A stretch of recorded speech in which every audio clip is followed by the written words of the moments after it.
Emma Jo, it seems to me, too, that there's a big thing that's happening here, too, because, of course, the U.S. has that great, precious First Amendment. We don't have it in Australia. We don't have it in the U.K.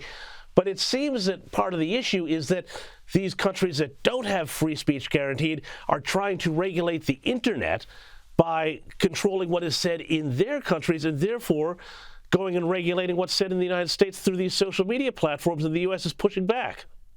Yeah, well, to your last comment, that's where America will really start to notice. And you start bullying our biggest companies and our best innovators. That, I think, is where it goes from mocking you on Twitter and mocking you amongst ourselves to perhaps, I don't know, because there is an orthodoxy from the foreign policy blob in the United States that the relationships we have with other countries in the West, like the UK, like Australia, are like biblical or sacred alliances.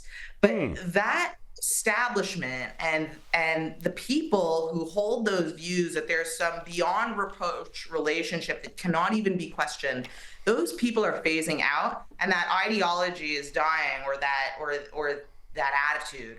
And, the people in America first, the people who work in this administration, who work in Marco Rubio's State Department, are not necessarily of that belief.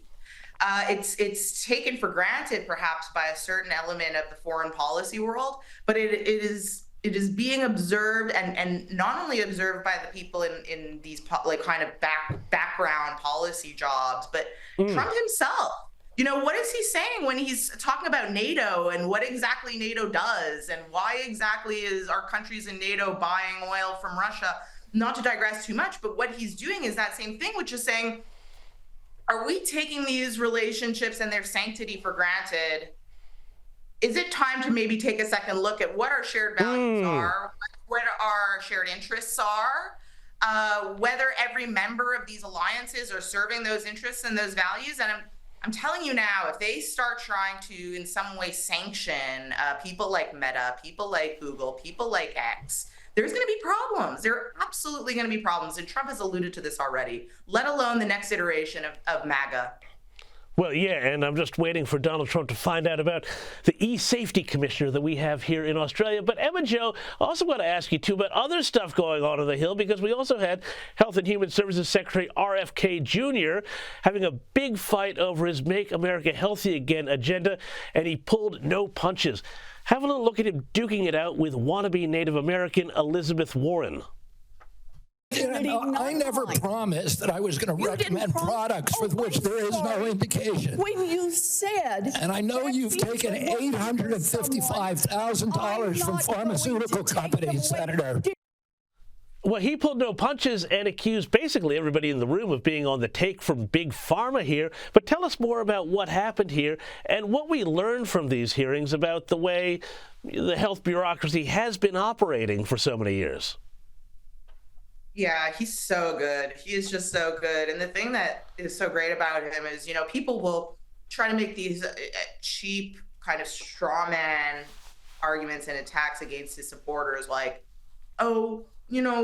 he doesn't have the right information about this vaccine, or he doesn't have any proof for that claim. That's not what this is about. What he is about and what he represents and why he's so strong in these settings is because he is only just asking questions about our assumptions from the health establishment, from the health bureaucracy. He's only pointing out and refuses to go along with the lie that there has been drastic changes in the health of Americans, especially in children, and that nobody is allowed to ask about it.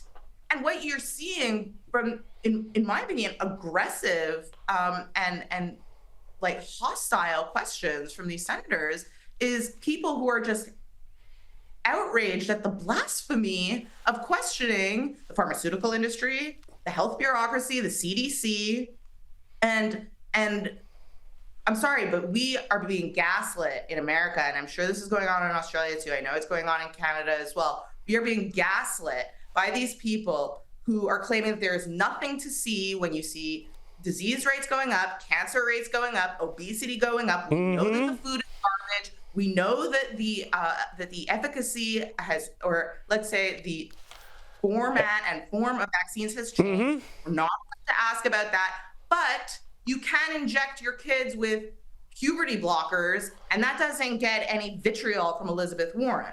Absolutely right. Emma Jo Morris, going to have to leave it there. Thank you so much. But I love what you said about blasphemy, because I think for so many people, what we call the science has turned into a religion. Emma Jo Morris, thank you again for your time.